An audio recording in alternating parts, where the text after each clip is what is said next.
அதற்கு சான்றாக அண்மை காலத்துல நம்ம அம்பேத்கரனுடைய பிறந்த நாள் நிகழ்ச்சியிலேயோ அல்லது நினைவு நாள் நிகழ்ச்சிகள்லையோ, குறிப்பாக டிசம்பர் 6, ஏப்ரல் 14 இந்த 2 நாள்கள்லையுமே அம்பேத்கர் சிலைகளுக்கு மாலையிடுவது, அவருடைய செயல்களுக்கு மதிப்பு காட்டுவது, மதிப்பூட்டுவது என்பதாக தொடங்குகிற செயல்பாடுகள்ல அண்மை காலத்துல பார்ப்பனியம் செய்கிற ஒரு பெரும் சூழ்ச்சி, அம்பேத்கரை தன்வயப்படுத்துகிற நோக்கத்துல அவருடைய பிறந்த நாள்கள்ல, நினைவு நாள்கள்ல தாங்களும் மாலையிடுவதான நடைமுறை.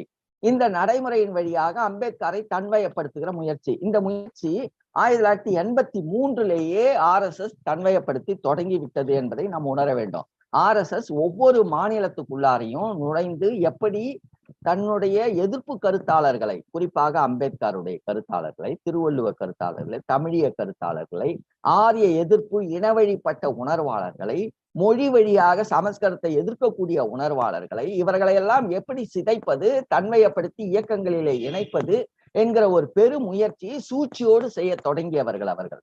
அதனாலதான் அவங்க என்ன சொன்னாங்க, 1983ல மராட்டியத்துல இருக்கக்கூடிய மகர்கள் என்கிற ஒரு பெரும் அடிமை சாதியை, அடக்கப்பட்ட சாதி, புறந்தள்ளப்பட்ட சாதியாக, குறிப்பாக அண்ணல் அம்பேத்கர் சார்ந்த சாதியை சேர்ந்த மக்களை ஒருங்கிணைப்பதற்காக அவர்கள் ஒரு சூழ்ச்சி செய்கிறார்கள்.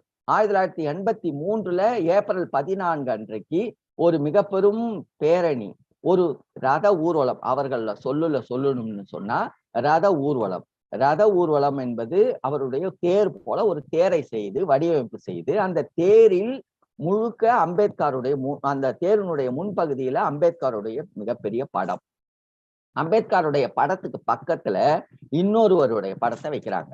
அப்ப அம்பேத்கருடைய படத்தை வைத்த உடனேயே அங்க இருக்கக்கூடிய அடித்தட்டு மக்களுக்கு, தாழ்த்தப்பட்ட மக்களுக்கு, சாதியால் ஒடுக்கப்பட்ட புறந்தள்ளப்பட்ட மக்களுக்கு தன்னுடைய மகார் சாதியை சேர்ந்த ஒரு பெருந்தலைவனை வைத்திருக்கிற ஒரு அடையாளத்தை பார்த்து, அடடா நம்மை சார்ந்த ஒரு பெருந்தலைவனுக்கு இவ்வளவு பெரிய பாராட்டு செய்கிறார்களே அப்படிங்கிற ஒரு மயக்கத்தை ஏற்படுத்தி அந்த மக்களை அரவணைப்பதற்கான ஒரு பெரும் முயற்சியில தான் அவர்கள் செயல்படுகிறார்கள். அந்த அம்பேத்கருடைய படத்துக்கு பக்கத்துல எட்கேவர் படத்தை வைக்கிறாங்க. எட்கேவர் யாரு? RSS உடைய தோற்றுனர், அந்த RSS திட்டமிட்டு உருவாக்கியவர். அந்த 2 பேர் படத்தை இணையாக வைத்து அம்பேத்கருடைய கருத்துடையவர்களுக்கு எட்கேவரை இணக்கப்படுத்துவது, எட்கேவருடைய கருத்துடையவர்களுக்கு அம்பேத்கரை இணைக்கப்படுத்துகிற ஒரு சூழ்ச்சியாக அரவணைக்கிற கூடிய ஒரு முயற்சியை செய்தவர்கள். ஆக எட்கேவரனுடைய படத்தை காட்டி, அம்பேத்கருடைய படத்தை காட்டி பெரும்பான்மையான அடித்தட்டு மக்களை அந்த RSS இயக்கத்துக்குள்ளார கொண்டு வந்த பெரும் சூழ்ச்சியை நாம் உணர வேண்டும். நமக்கு அவருடைய சூழ்ச்சியினுடைய பல்வேறு வடிவங்களை நாம பல நிலைகள்ல பார்க்கலாம். RSS என்பது ராஷ்டிரிய சுயம் சேவக் என்கிற அமைப்புக்கு அவங்க சீக்கிய பகுதிகளில், குறிப்பாக பஞ்சாப்ல போய் அமைப்பை கட்டுகிற பொழுது ராஷ்டிரிய சீக்கிய சங்கம் அப்படின்னு பெயரை மாற்றிக்கொண்டு அங்க போய் அமைப்பு கட்டுகிறார். அப்போ ஒவ்வொரு ஊர்லயும் எப்படி சூழ்ச்சி செய்து அந்த இன மக்களை அரவணைப்பதற்காக, அவருடைய கருத்தாடல் உள்ளார கொண்டு வருவதற்காக எப்படியெல்லாம் சூழ்ச்சி செய்தார்கள் என்பதனுடைய அடையாளம் அது. ஆக 1983ல மகர் மக்களிடையே, குறிப்பாக மராட்டியத்திலே அம்பேத்கருடைய அடையாளத்தை காட்டி எப்படி அந்த மக்களை எல்லாம் அரவணைத்து கீழறுப்பு வேலை செய்தார்களோ, அந்த வேலையை இன்றைக்கு இந்தியாவில் இருக்கக்கூடிய எல்லா பகுதிகளிலும், குறிப்பாக தமிழ்நாட்டில் எடுக்க போனா, தமிழ்நாட்டில் இருக்கக்கூடிய எங்கெல்லாம் அம்பேத்கருடைய சிலைகள் இருக்கின்றனவோ அங்கெல்லாம் போய் தாங்கள் வலிய மாலையிடுவது, குறிப்பா பாஜக இந்த வேலையை செய்கிறது. அந்த மாலையிடுவதன் வழியாக இன்றைக்கு இந்த ஆண்டு என்ன நடந்திருக்கிறது என்று சொன்னா, அடித்தட்டு மக்களுடைய தலைமைக்குரியவராக அடையாளப்படுத்தப்பட்டிருக்கக்கூடிய அம்பேத்கருடைய சிலைகளுக்கு மாலையிடுகிற பொழுது இவர்களும் போய் மாலையிட்டு அதற்கு முரணாக பெரும் கலவரத்தை உருவாக்குவது, பல பகுதிகளில் இருக்கக்கூடிய தாழ்த்தப்பட்ட இளைஞர்கள் வேலை வாய்ப்பு இல்லாம அரம்பத்தனம் செய்யக்கூடிய இளைஞர்கள்லாம் பாஜகவுக்குள்ளார, அரம்பத்தனம் என்பது ரவுடித்தனம், அந்த ரவுடித்தனத்தை செய்யக்கூடிய இளைஞர்கள் எல்லாம் தங்களுக்குள்ளுடைய கட்சிக்குள்ளார இணைத்து அவர்களுக்கெல்லாம் ஏராளமான காசை கொடுத்து, ஒரு வண்டி வாங்கி கொடுத்து, ஒரு மகிழுந்து வாங்கி கொடுத்து, அதன் வழியாக அந்த மக்களை ஈர்த்து ஏமாற்றி தங்களுடைய கட்சிக்கு ஆள் சேர்த்து கொண்டு அம்பேத்கரை இவர்கள் என்னமோ தலைமைக்குரியவர்களாக மாற்றி அப்படி செயல்படுத்துகிற ஒரு பெருமுயற்சியை நம்ம பார்க்க முடியும்.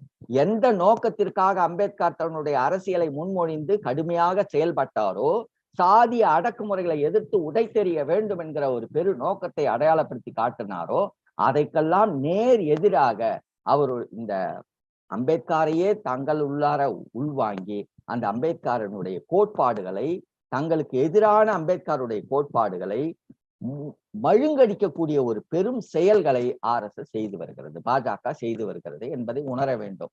புத்தர் பற்றியான செய்திகள்ல அவருடைய புத்தமும் தம்மமும் என்கிறது ஒரு மிகப்பெரும் அடிப்படை நூல்.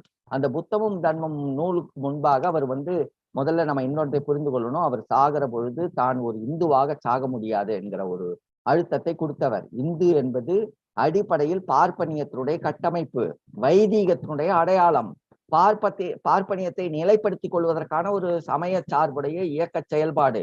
அதனாலதான் உடை தெரிகிறார். அவரை போன்று ராமரையும் கிருஷ்ணரையும் தோலுரித்து காட்டியவர் அம்பேத்கரை போல யாரையும் நம்ம அடையாளப்படுத்தி காட்ட முடியாது. மிக விரிவான நூல்கள் அவர் எழுதியிருக்கிறார்.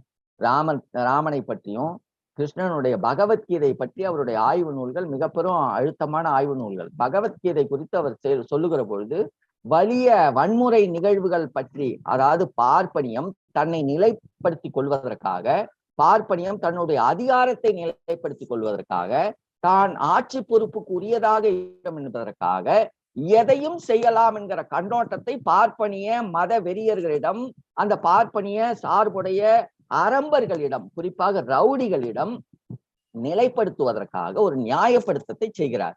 யாரின் பேரால? கிருஷ்ணனின் பேரால செய்கிறார்கள். கிருஷ்ணன் என்ன பண்றான்?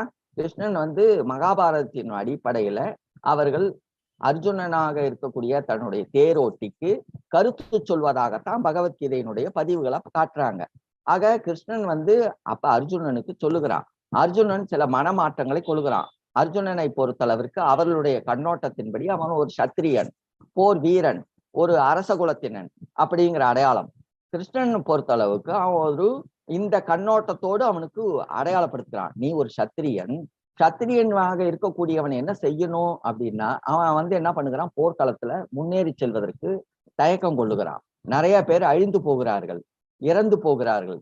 இறந்து போகிற நிலையில் போரின் மீது தனக்கு இருக்கிற ஈடுபாட்டு குறைவை அவங்க வெளிப்படுத்தி, நான் மேற்கொண்டு தன்னுடைய உறவு சார்ந்தவர்களையே நான் அழிக்க விரும்பவில்லை என்பதாக எண்ணம் வந்துவிடக் கூடாது என்பதற்காக நீ அழிப்பது ஒன்று தவறில்லை. ஒரு உயிர் போகிறதன் வழி அந்த உயிர் என்ன ஆகாது? உயிர் அழிந்து விடாது. உயிர் அழிந்து விடாமல் உடல்தான் அழிகிறது. உடல் அழிந்து அந்த உயிர் இருந்து கொண்டுதான் இருக்கிறது. அந்த உயிர் தூய்மையான உயிராக மாறுகிற பொழுது, அந்த உயிர் ஒரு பரமாத்மாவை சென்று அடைகிறபடியான ஒரு நிலை வருகிற பொழுது அதுவே தூய்மையாகி அதுவே கடவுளை அடையும். அதனால உயிர் போய்விடும் நீ கருதாத. அந்த உடல் அழிகிறது. அந்த உடல் அழிகிற பொழுது அந்த உயிர் அந்த உடலிலிருந்து வெளியேறி வேறு நல்ல உடலை தேடி சென்று வாழும். இப்படி என்பதான ஒரு பொய்மையை, அந்த கருத்தாக்கத்தை அர்ஜுனனுக்கு சொல்லுவது போன்றதான ஒரு மயக்கத்தை இந்த மக்களுக்கு சொல்லி, இந்த மக்களை ஏமாற்றுகிற அந்த பெருமுயற்சியோட கிருஷ்ணனுடைய இந்த கண்ணோட்டங்கள், இந்த கருத்தாடல்கள் எவ்வளவு அளவுக்கு இந்த மக்களை ஏமாற்றுகிறது, பொய்மைப்படுத்துகிறது, வன்முறையை உருவாக்குகிறது. ஒருவனை அழிப்பது, அதாவது அவர்களுடைய ஆரியத்திற்கு எதிரானவர்களை அழிப்பதன் வழியாக அந்த உயிர் ஆரியத்திற்கு எதிரான கோட்பாடுகளிலிருந்து விடுபடுகிறது என்பதாக ஒரு புனைவு கருத்தை உருவாக்கி சூழ்ச்சி செய்கிற இந்த வெளிப்பாட்டை வெளிக்கொண்டு உடைத்தெறிந்தவர் அண்ணல் அம்பேத்கர்.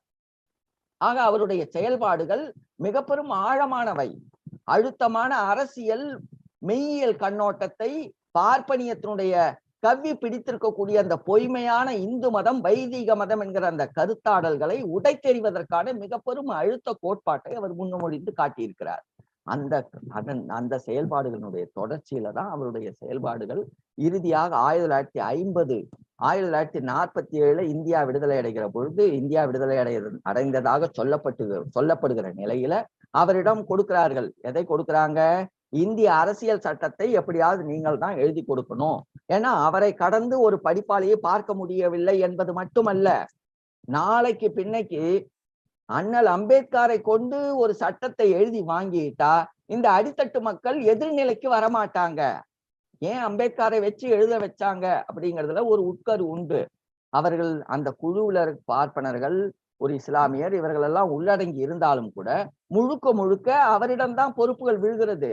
அவரே சொல்கிறார், நான் ஒரு வாடகை குதிரை போல நான் ஆக்கப்பட்டிருக்கிறேன். இந்த அரசியல் சட்டத்தை எழுதுவதற்காக நான் முழுக்க முழுக்க என் தலையிலே கட்டிவிட்டார்கள். எனக்கு உடன்பாடு இல்லை.